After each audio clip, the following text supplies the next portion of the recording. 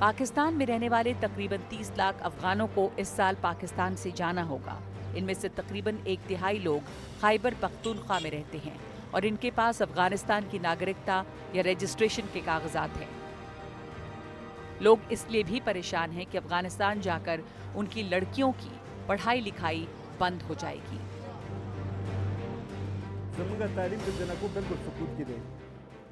अफगानिस्तान में लड़कियों की पढ़ाई ना के बराबर है। मेरा मतलब है कि कक्षा 6 के बाद उनको पढ़ने की अनुमति नहीं है। पिछले 4 वर्षों से तालिबान सत्ता में है। उनके राज में लड़कियों को पढ़ने की आज़ादी नहीं है। यहाँ पाकिस्तान में हमारी लड़कियों को पढ़ने की आज़ादी है। हमारे बच्चे खुशी खुशी पढ़ने जाते हैं।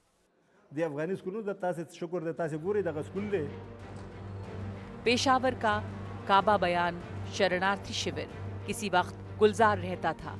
1980 में अफगानिस्तान पर रूस के हमले के बाद तकरीबन 15,000 लोग यहाँ पर रहने लगे। यहाँ स्कूल भी थे, स्वास्थ्य केंद्र भी, बिजली और पानी का भी इंतजाम था, लेकिन अब इसके भी उजड़ने की बारी है।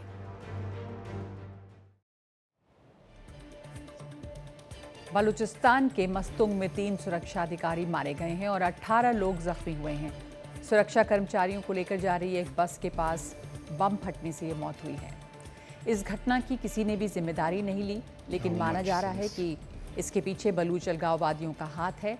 हाल के दिनों में बलूच अलगाववादियों ने इस तरह की कई घटना को अंजाम दिया है। एक और घटना में खैबर पख्तूनख्वा के डेरा इस्माइल खान में अस्पताल से लौट रहे 2 पोलियो कर्मचारियों का कुछ बंदूकधारियों ने अपहरण कर लिया। ये घटना देश भर में 21 अप्रैल से शुरू होने वाली पोलियो अभियान से पहले हुई है, जिसमें 4 करोड़ 50 लाख बच्चों को पोलियो की खुराक दी जाएगी।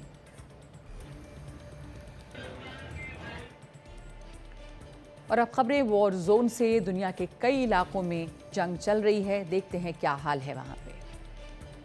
तो गाजा में लोगों के पास एक वक्त के खाने पीने के लाले पड़े हुए हैं और दूसरी तरफ इजराइल के हमले जारी हैं, लेकिन साथ ही दूसरी सीज फायर के प्रस्ताव को भी रखा गया है। हमास का कहना है कि वो इजराइल के प्रस्ताव को देख रहा है और जल्दी इसका जवाब देगा, लेकिन साथ ही हमास के प्रवक्ता समी अबू जोहरी ने कहा है कि हमास के पूरी तरह से हथियार डालने की शर्त मानना तो दूर, उसे सुना तक नहीं जाएगा।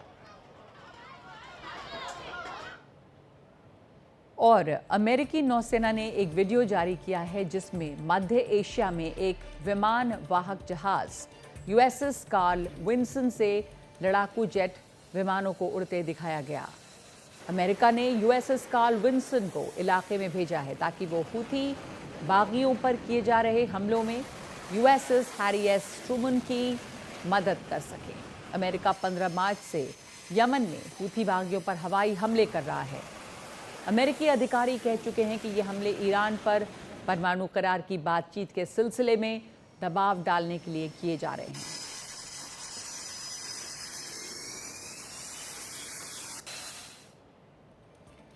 और रूस ने सोमवार को कहा कि 24 घंटों के दौरान उसने यूक्रेन के कई सैन्य ठिकानों पर हमले किए हैं। रूसी रक्षा मंत्रालय ने कहा कि उसकी सेना न सिर्फ यूक्रेन के सैनिक अड्डों पर बल्कि उसके 200 से भी ज़्यादा ड्रोन भी मार गिराए हैं। रूस ने दावा किया है कि उसने सुमी शहर में यूक्रेनी सैनिक कमांडरों की एक बैठक पर मिसाइल हमला किया जिसमें यूक्रेन के 60 सैनिक मारे गए। उधर यूक्रेन ने कहा कि रविवार सुमी पर हमले में मरने वालों की तादाद 34 पहुंच गई है और 117 लोग घायल हैं।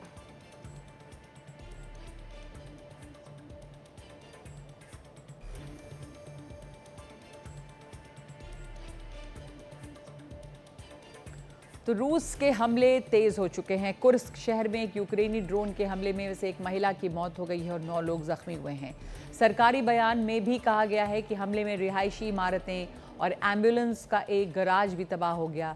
रूसी रक्षा मंत्रालय ने आज कहा कि उसकी हवाई रक्षा प्रणाली ने रूस के 5 क्षेत्रों में 115 यूक्रेनी ड्रोन मारे। इनमें से 109 कुर्स्क के इलाके में गिराए गए। और अब दुनिया की कुछ और खबरें कोने कोने से। सर्बिया में सरकार के खिलाफ नवंबर से लगातार चले आ रहे विरोध प्रदर्शन की कड़ी में सैकड़ों छात्रों ने बेलग्रेड के सरकारी ब्रॉडकास्टर की इमारत का घेराव किया।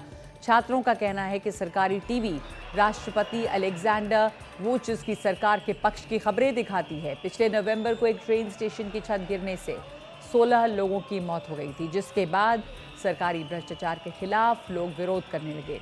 राष्ट्रपति वुचिच ने इन प्रदर्शनों को उन्हें सत्ता से हटाने की पश्चिमी देशों की साजिश करार दिया है।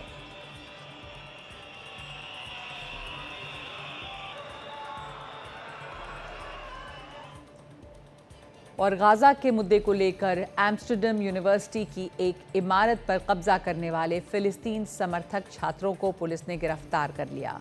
ऐतिहासिक सिटी सेंटर की मॉगडनविज बिल्डिंग पर प्रदर्शन के दौरान कम से कम लोगों को हिरासत में लेते हुए पुलिस नजर आई। प्रदर्शनकारी मांग कर रहे थे कि इजरायल के विश्वविद्यालयों के साथ हर तरह के रिश्ते खत्म किए जाएं। बिल्डिंग के बाहर जमा सैकड़ों छात्र और दूसरे कार्यकर्ताओं पर काबू पाने के लिए पुलिस को मेहनत करनी पड़ी।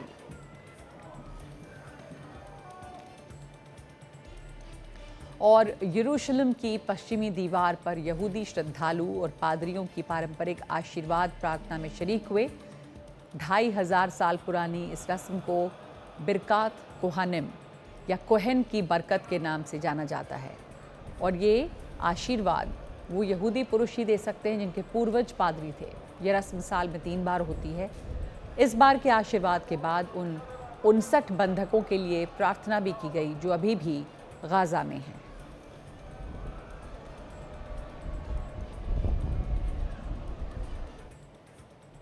और अब तस्वीर ब्रिटेन के एक शहर की। तस्वीर है बर्मिंघम की। ब्रिटेन का बर्मिंघम शहर कूड़े के ढेर में बदलता जा रहा है। ये देखिए वहाँ की तस्वीरें। छठा हफ्ता है जब शहर का कूड़ा उठाने वालों की हड़ताल है और सड़कों पर कूड़े के पहाड़ बढ़ते जा रहे हैं। नगर परिषद के लिए काम करने वालों की यूनियन यूनाइट्स ने परिषद की वेतन की पेशकश को सोमवार को ठुकरा दिया और बुधवार को फिर से बातचीत होगी। पिछले कई हफ्तों से कूड़ा न हटाए जाने की वजह से वहां पर एक स्वास्थ्य संकट खड़ा हो गया है और लोगों के घरों में चूहे आने लगे हैं, जिससे अब सभी लोग परेशान हो रहे हैं।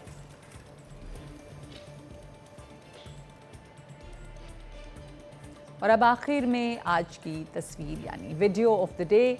दुनिया भर में जहां नाटकीय रियलिटी शोज लोगों का ध्यान खींचते हैं, वहीं स्वीडन के लोग जंगलों में मौसम बदलने पर मूस यानी बड़े बड़े सींगों वाले हिरणों के एक जगह से दूसरी जगह जाने की असली फुटेज देखने के लिए दिन रात जागते रहते हैं।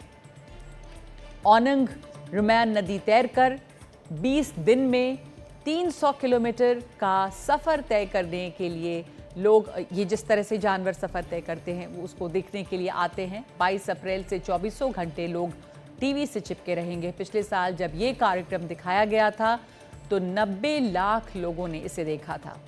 इसे दिखाने के लिए 26 रिमोट कैमरों और 7 नाइट कैमरों के अलावा ड्रोन से तस्वीरें ली जाएंगी। मूस हजारों साल से बदलते मौसमों में इसी रास्ते से आते जाते रहे हैं।